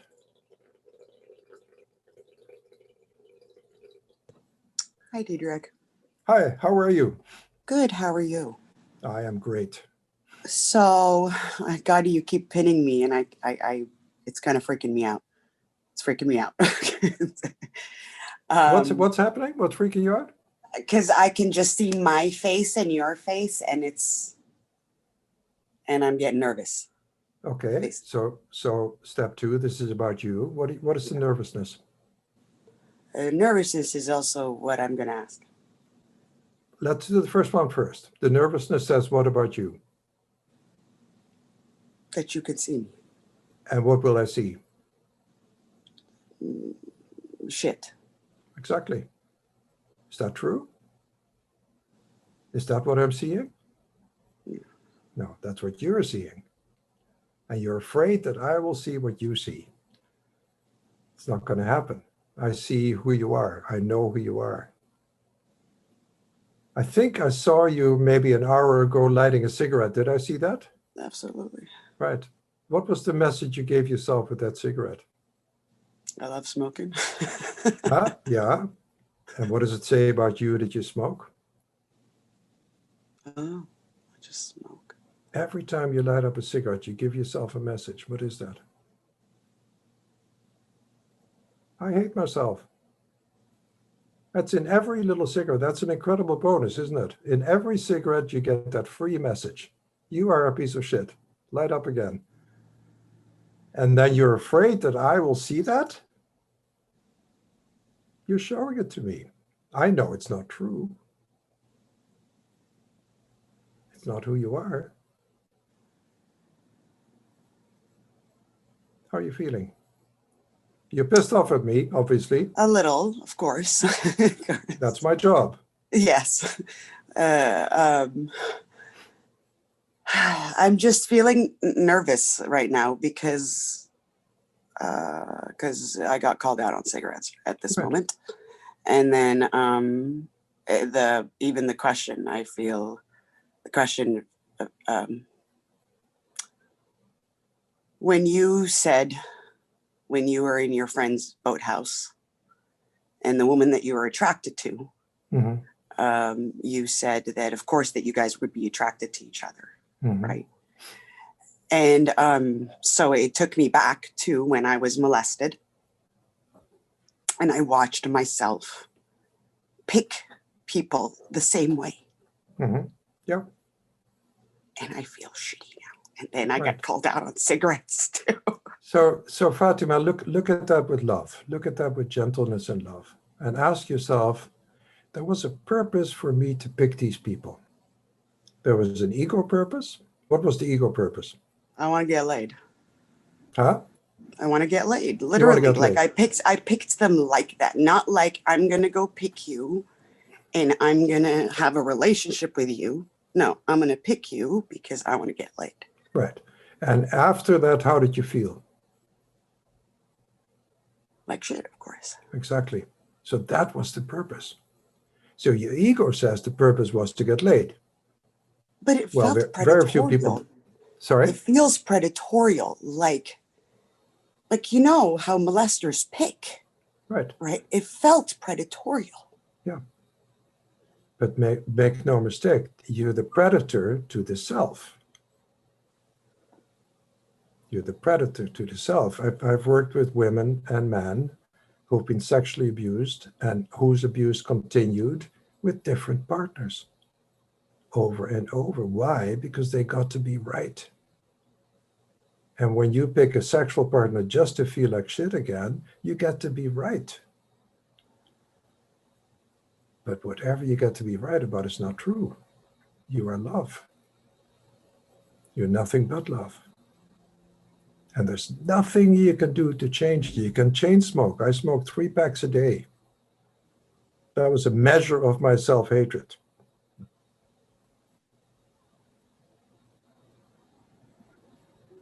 But not who I am. It's not who you are. I know who you are. And if you want to have sex, from just like Grace, if you want to have casual sex from time to time, and you enjoy No, it, I'm married. I can have sex now anytime. That's Oh, not a okay. problem. There's no lack in that. That's not it. It was just the style of picking the men. Exactly. Felt Yeah. predatory. Yeah. So you are aware of it. You know what you have to do. You know the beliefs you have to heal. You got a freebie by getting to look at your smoking for a minute. We throw that in. That's a gift, my gift to you. Think about that next time you want to light up. And I know it's a horrible addiction. It is horrible. It is very, very difficult to get off. But the real addiction is to the feelings associated with self-hatred. That is your addiction. And you're using cigarettes, or you're using sex, or you're using whatever you can to get evidence for that belief. It's not who you are. It's not true. You are love. See, I have that one. Whenever somebody says that, it's like, Yeah, I know exactly. why are you lying to me? I was exactly the same way. I was exactly the same way. When somebody told me they loved me, either they were crazy or stupid, but probably both, because they didn't see who I was. But now I know. And though I still have beliefs about me that are not lovable, that are not generous, that are not gentle, and not forgiving, when people now say they love me, I take it in. And you will too. You will too. That's your birthright. You're claiming your birthright. You're unstoppable. Okay? And you're worth it. So are you. And next time you light up a cigarette, I'll give you a Zen slap across the head. I'll come over. I'll just say your name, Deidre. I can get upset. And then I not will like do. it, probably. Okay. Thank you, Deidre. Thank you. I'm going to leave. I want to thank again the Choose Again staff. I cannot emphasize or suggest strongly enough to take this workshop. It is, from my point of view, it is the most important work we can do, is to fall in love with the self. Take the time, take the effort, recognize that you're worth it, recognize that that's the only reason to be here, is to have and sustain a loving relationship with the self. Okay? I am going to leave now, and I love you. It was wonderful to see so many familiar faces and so many new faces. And I hope to see you again soon. Yeah, thank you. Thank you, Dan. Yeah. Bye. Bye-bye. Bye. Gadi? Yes, hi. So just hang on for another 5 minutes. I know it's been quite a long session, but we just want to give you a bit more information about the upcoming workshop that Diedrich mentioned. So we have 2 dates that are upcoming. One is starting next Friday, and that one is specifically designed for Europe, European time zones. So it's a weekend workshop with European people in mind. And that is then followed by a 4-week intensive program. So that's open for individuals, for couples, for families, for partners. We see a lot of partners here and couples today, which is beautiful. I think that's really the spirit of it. What would it be like to do this together, to really realize this purpose together? So we would very much like to invite you to take this opportunity to do that. So the first date is starting next Friday. And there will be another date a month after that at the end of February. Everyone here will receive an email from us shortly. If you haven't received it already, perhaps you've already received it with some more details. And one important thing is that we wanted to offer a special discount for the people who have attended this seminar. So that there's quite a nice discount available to everyone here. It's available for the next week. So please take this opportunity. It's, people that are here I think I trust that you resonate with this idea, resonate with this work. We'd love to keep supporting you in this. It's really a wonderful, comprehensive program. We'll be here, Saskia, Freddie, Claudia, and then the rest of the Choose Again staff are going to be supporting you in deepening this work and learning to apply these principles that Diederik expressed so clearly today. So I think that's it. I don't think to say more than that. Saskia, do you want to add anything to what I just said? Yeah, just to add that I know a lot of you come to our online circles, but if, especially if you're new to this work or you don't know if you want to jump into a whole weekend or a 4-week intensive, just check out what's on the website. We've got daily online circles, and it's a great way to jump in and practice and learn about this work, as well as, of course, one-on-one sessions, the whole fleet of counselors. And also more and more couples and family sessions and group sessions. And some of you have already come to us. So I want to work with my coworkers on this. And that's something we're really interested in offering as well. Just in that same spirit of it's stronger when we do this together, and we don't have to do it alone. But saying that, I know what it's like to be and feel totally isolated in a house in the middle of nowhere without any friends. So if that's you, come, that's good too. It's not about bring your partner or anything. It's about working on relationships and ultimately our relationship with ourselves. That's kind of where it starts and ends. It's just that the sense of self changes, right? That's the shift. So I just wanted to add that bit. Anything else, Claudia? Do you have anything you want to say? You're good. So we're gonna hang out, and some people have left already, but Claudia and Gary and I for sure are gonna stick around.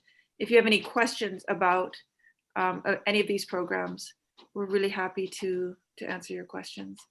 But I want to conclude formally before we do that, just for people to, and then you can stay if you want to stay. It's great. And just to emphasize what you wrote in the text, if the people who have raised their hands and didn't have a chance to ask the questions to Diederik, please write to the email workshops@chooseagain.com, and we'll make sure that these questions get answered either by Diederik or by us. These questions are very valuable, as you saw. They're very applied and universal to all of us. So please bring your questions, and the questions that were posted in the chat were noted. Okay, so yes. So I think that's it. So yeah, Sas, do you want to formally close this session? Oh, yeah. It's like formally introducing my dad. Actually I could just check in. What do I want to say? Really, it's just been an incredible honor and privilege and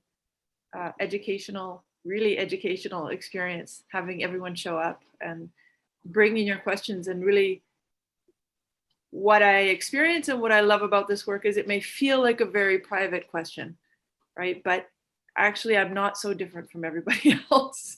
And we really learn really deeply from each other. So I just appreciate everyone who showed up vocally and just with your presence here. Thank you. That's all I have to say. Yeah, thank you everyone. So like Saskia said, feel free to leave. We'll stay here if anyone has any more questions. None of Sharon Shankland is still here. Yes, we'll be posting this. We'll be sending you the recording as well. Once we've had a chance to process it. Yeah. Okay, so maybe we can lower the hands of everyone. And then if anyone has any other questions about the program, just raise your hand and we'll start a fresh session here. Or anything else that you wanna ask about? Yeah, Veronique. Yes, thank you for offering this beautiful program. I was wondering, do you already know something about the times? As I have also something that weekends. Yeah, so you're talking about the workshop times in Europe? Yes. Yeah, I can tell you. It's Friday session starts at 7 o'clock, 7 to 9. Yes. In the evening for Amsterdam, right? So this is Holland time, 7 o'clock. And then it's Saturday and Sunday, it's the same schedule, 12:30 in the afternoon until 9 o'clock in the evening on Saturday and Sunday. That's the timing for the weekend. And that will include 2 circles a day and exercises in between and a meditation and other things that we'll be doing during that weekend. So yeah, that's it. And then the information and the more detailed information is in the email that you will receive. It's also already on the website.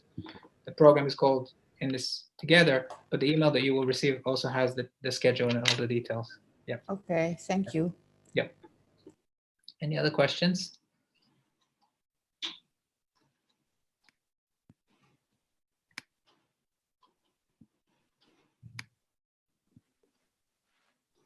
Diane? Yeah. Yes. Diane? So this is a European program. Is there one for the US? Yes, there is. So the one for the US is on February 26th. And that starts with a weekend workshop, February 26th to 28th. And I can tell you what the schedule is for that if you want to know. It's again, it's Friday evening, starts at 4 o'clock in the afternoon, Pacific time. Pacific. And then 4 to 6, and then Saturday is 9:30 Pacific, so 9:30 in the morning until 6 o'clock in the evening. So Saturday and Sunday. And that's the weekend workshop. And then that gets followed by a 4-week program, which includes unlimited access to our healing circles. So like Diederik mentioned, we have one every day and different time zones. It includes 2 private counseling sessions.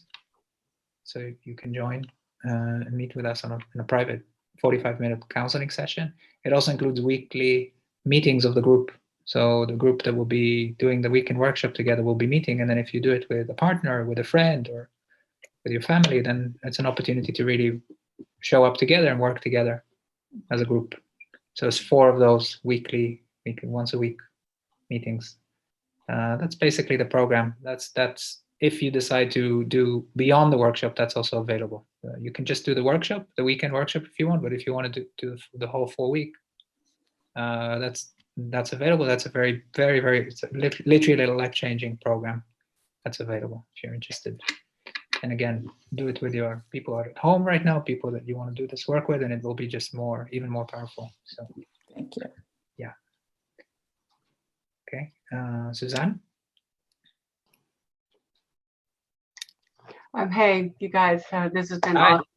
Thank Hi. you so much to all of y'all for being here with us, for us. My question is, I've been in the 4-week intensive back in August, and I'm trying to scoot out some time to do another one. But my question for you is, I'm currently in the circles, unlimited circles right now. Yep. So, are the circles for the weekend, the 4-week intensive, and the ones that are available to us who don't do the intensive, are they the same? Will it be the circles be for the 4-week intensive only for the 4-week intensive people? Yeah, so the circles are the same circles. You have unlimited access to circles. It will be the same circles that you're already participating in right now. The difference is that you will have these 4 weekly meetings where it would be just the group, just the people who are doing the workshop together, right? So we have an opportunity. You have an opportunity to go and join as many circles as you like, but we also want to create an opportunity for us to gather together as a group and to do the work together under this theme of relationships. Yeah, and it's because you already are participating in circles. I think you're on a autopay also, if I'm not mistaken. Then why don't you contact Andy, and Andy can help you to figure this out also, and how to make sense of this, how to do that, since you already have part of that package. Speak with Andy, and Andy can help you to do that. Well, I would just like to say that the 4-week intensive was absolutely the best thing I could have done for myself. I'm so very glad to have done it, and I'd really like to do it again. I'm not quite ready to do it. I mean, all that, but it was so helpful to join with the certain people who signed up for the intensive, and it was invaluable to connect with all those people. And I feel like those people who I met in that intensive are my lifelong friends, because we got really, really close, and it was awesome to be able to share a whole month with those people. So I'm just putting a vote, hands up, thumbs up for doing another intensive, because it was great. Y'all do a great job. Thank you. So thank you very much. I also want to add, Gadi, I don't know if you mentioned that the workshops, this time we're going to try to keep them smaller, right? Like 12 people, maybe 15 people at the most. And that's also just to help there be a small group that coheres and goes through the process together. So I just wanted to. Yeah, that's really key, actually. Yeah. The workshop that you did, Suzanne, we had a lot of people there, but so now we want to work with smaller groups, and yeah, that's part of the offer. So that's why really take advantage of this, especially with this discount that we're offering. It's not insubstantial. Sign up before, reserve your spot basically. And also another important thing, if you're thinking of doing it with someone, let's say if you're a couple here or there's a family, we offer quite good big discounts, I would say, for if 2 people are joining together and you don't have to be in the same household. It could be with a friend, it could be whoever. But if you sign up together and your intention is to work together, we'd really like to encourage it. So we're offering quite a big discount for a second person, third person, fourth person, etc., etc. So if you have a person in mind and they see, especially if you've been doing this work and they see how helpful it is, and it might be a good opportunity now for you to join with them. Yeah. Yeah, and again, it doesn't have to be family, or it could just be friends or colleagues, or 3 of you from the last 4-week intensive. I mean, I don't want to say that, but really like lifelong friends, and get together and 5 of you sign up, be fantastic, right? So it's just about really recognizing that we're not doing this alone, and we just want to encourage that and reflect that. Yeah. So I'm grateful also Andy's available here to help answer all these questions and to sort it out. It will require a bit of care and attention and intaking people into this program, but thankfully we have Andy to help with that. So thank you for that. Fatima? I just have a question, and I don't know if it doesn't really it relates. Is there a way that there could be a longer private counseling offered? You mean a longer sessions? Session. Speak to the counselor that you're interested in doing it with, and see if that could be done. It's totally up to. I mean, I guess that could be the payment factor, right? So, like, if I'm going to get online, great. Yeah, I can speak with the counselor, but I don't want to take from the counselor's time without paying the counselor either. Do you get what I'm saying? Totally. So just talk right to the person that you want to work with, and say, I'd like to do 1.5 hour sessions, or however long you want to do. How much would that be? And we can make it work. Same goes if you want to work with a family member. We're totally interested in responding to what you're interested in. Okay. So we don't want to. We create these offers and we offer them. Hopefully they resonate with people and people are interested, but we're much more interested to hear from you what it is that you want to do, and then we can respond to that. Okay. So please do that. Yeah. Yeah, along those lines, I just want to acknowledge that a lot of people have asked for training opportunities, and to be a counselor, to really learn how to do this work with others. And believe me, it's foremost on our minds to work with this and try to think of a way to offer that to people. We're just working obviously with our capacity right now, and our capacity for online programs and running El Cielo and that kind of thing.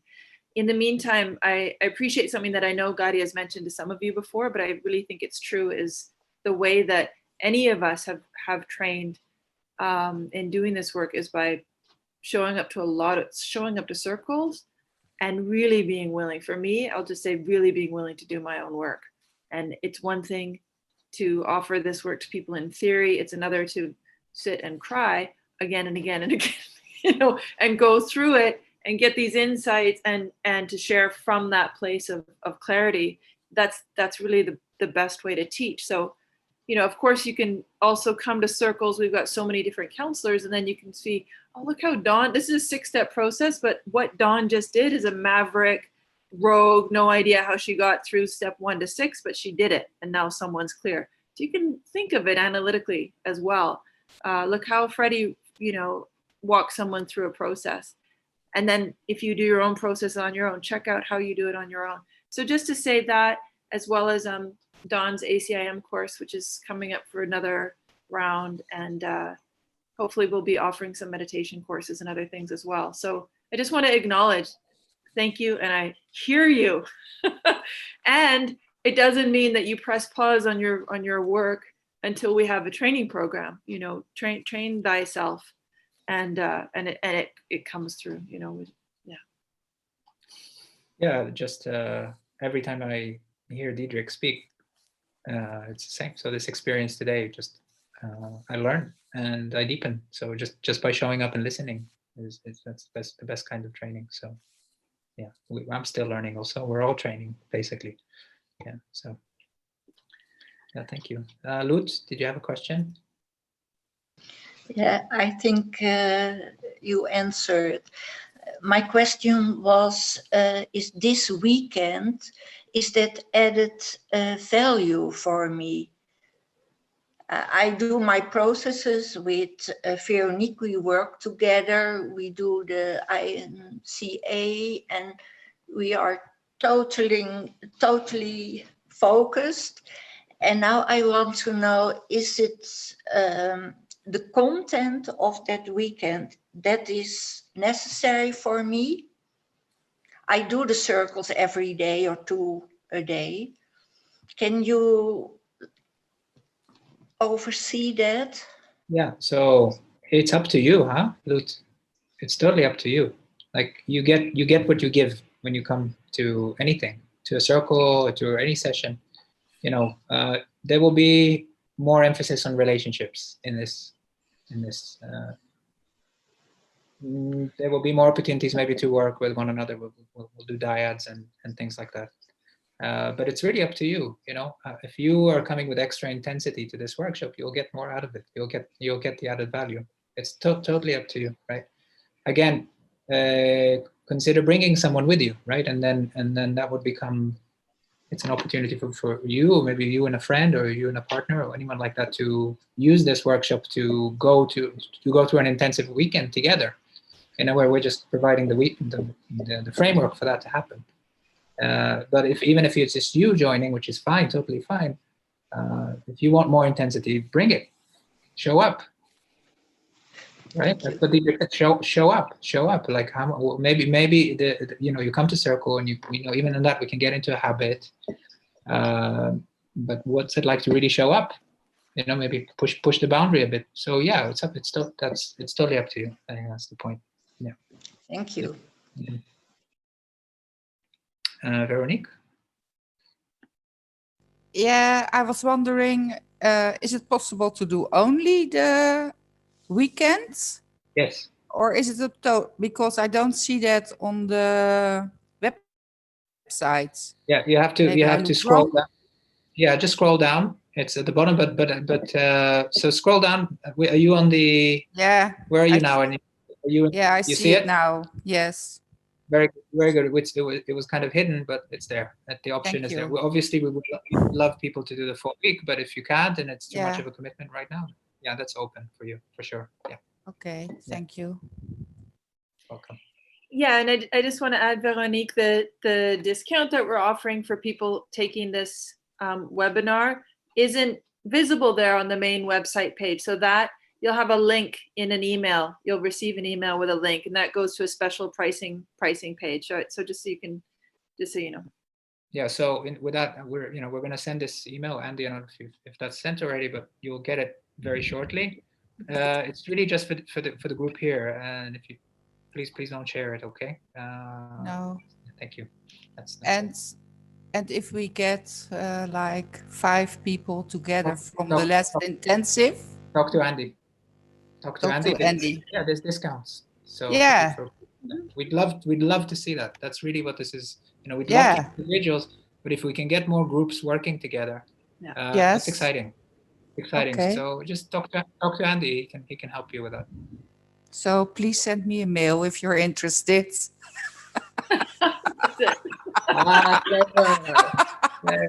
Taking the opportunity. Oh, Yeah, beautiful. I'm here. Yeah. Good job, Veronique. Well done. Nice. Can I ask a question? Yes. Is that Sure. Roseanne? Yeah. Hi. Okay, if we signed up for just a weekend workshop and we're on unlimited circles, would we be missing anything? Missing anything in what sense? Oh yeah, well, you said to Veronique you should do the whole package, but isn't the package the weekend and then the circles? No, I guess private there's also sessions. sessions So, and weekly meetings and weekly. the weekly meeting is the only thing, since I'm And the doing session- private sessions, doing the and circles. private that's session. weekly meeting. The whole idea of this is like to create a very kind of holistic, intensive opportunity for you to work. Yeah. So circles, weekend workshop, sessions, and weekly meetings. That should be pretty intensive, which is what Suzanne was describing before. It is a life-changing program if you show up. You can of course just Okay, well maybe I'll write to you because I'm already signed on for private sessions and I'm already signed on for unlimited circles. So yeah. I want a cheaper price to just. Write to Andy. Andy will help you. Okay, thanks. I want to just clarify also for those of you who have done this already, we're just shifting I know Gadi may have mentioned it, but shifting the kind of purpose of the weekly meeting. So before they were Q&As, and I know that, Q&A is helpful, but something that, what do I want to say? We want to think of them more now as like a group counseling session rather than Q&As. And that's in part really to help create cohesion in the group. And especially if you're working with a group or a family group or a partner, that, there's a chance to show up together in that group and process together, because the circles, everyone might be on a different schedule and going to different circles and this kind of thing. So it's not really a Q&A so much as a coming together. Just for those of you who have already gone through the program to know there's a bit of a different purpose for that now. Yeah. We're calling it a group counseling session, and that's how we would like to approach it. So it's especially if there's a group of you, friends, partners, etc. It's an opportunity to really work together. That's the idea. And actually, I don't think we mentioned this, but also with the same counselors, right? So this upcoming weekend for Europeans is going to be run by me and Freddie. And then we will be heading these weekly group counseling sessions as well. I have no doubt Gadi and Claudia are going to crash it at times, and maybe other folks. But just for continuity and to create the container, it will be me and Freddie. And then for the North American workshop the following month, that would be Gadi and Claudia. So just in case that's helpful. Yeah. Okay, thank you. Fatima, another question? So I get the circles and the private sessions and all that. What is the workshop? What is this workshop? So I keep hearing.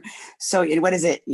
Explain it basically. Or it's a weekend workshop. It starts on a Friday, and we have a full day on a Saturday and a Sunday. The days consist of circles, at-home exercises, other exercises that we're doing as a group, meditation. It's just an intensive opportunity to spend some time with this work with a small group of other people. So it could be 8 hours a day or something like that I'm Zooming. So it starts at 9:30 in the morning. It finishes at 6 o'clock in the evening on the Saturday and Sunday. We have some breaks, so you're not going to be on Zoom the whole.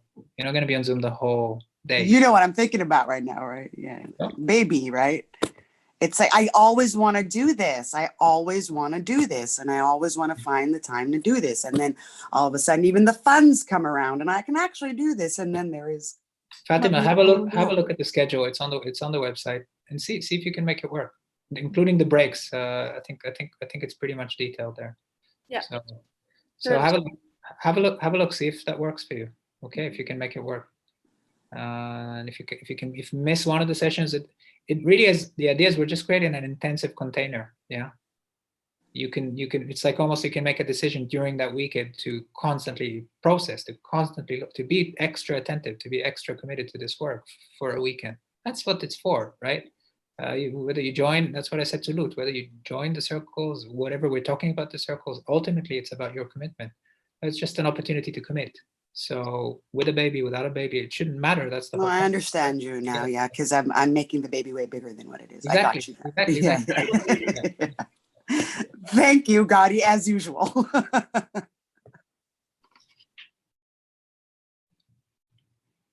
Okay, so I think that's it. Is there any other last questions? We'll close. All right. Andy, anything you want to say, or Claudia, anything you want to say? Or Saskia, obviously. I'm good, yeah. Okay. Thank you. All right, awesome. So, all right, great. Yeah, Andy? Yeah. Oh, just wanted to say hi. Thanks, everybody. I know all of you, but not every one of you by face. You might not know my face. You do. I can always help everybody with any questions about registration, any particular things that they want to do, if they can just do the weekend, but also want to jump in on some of the other aspects, but can't do the entire 4 weeks. Just let me know and we'll find something that works for you. Yeah. Financially and otherwise. So you can reach me here anytime, and I'm going to send you all an email in just a few minutes with some more details about the things we just talked about. Mm-hmm. And that's it. Yeah. Can I have a call with you? Of course. Yeah. Yes. So the best way is to we'll email each other and we'll pick a good time when we're both free and schedule in advance, and then we'll be sure to connect. Okay. I'll be available today and over the weekend and yeah, all throughout next week. I'm available too. Okay. Thank Wonderful. you. Beautiful. Maybe it goes without saying, sorry, Gotti, just that you know, come to Costa Rica. That's it. That's good. The center. I was just looking at Sarah and John and thinking, oh, it's so nice to see your faces. And last time I saw you were here, you know. And that's it. I think you all know us well enough to know that the center's open. It's like very sweet right now, very intense, very, you know, beautiful. Okay. You can talk with me about that also. And yeah, that's it. Yeah. So and if you know, if you know people. Honestly, Andy, honest question.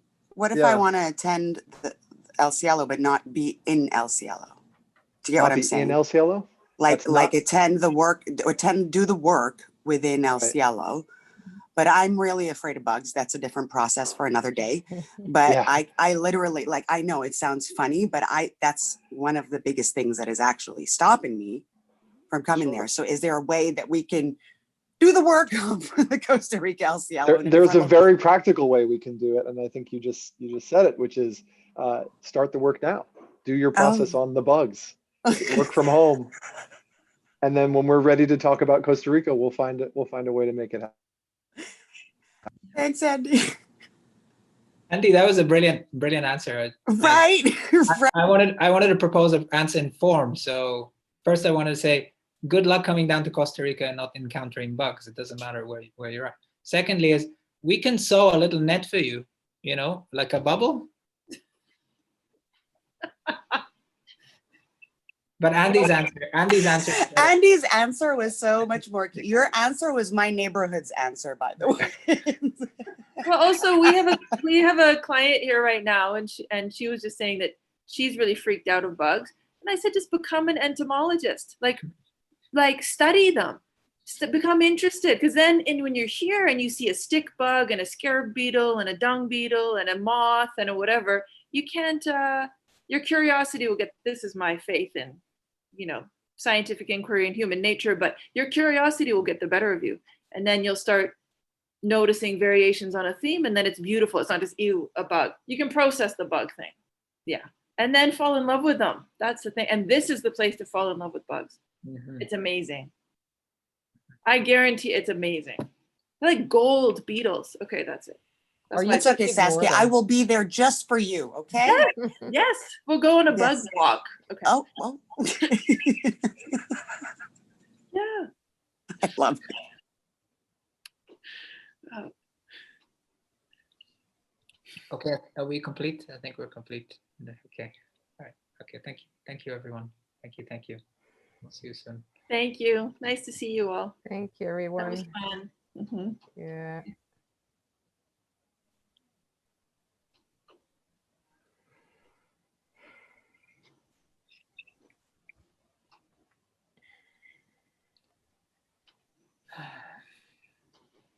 Bye, Suzanne.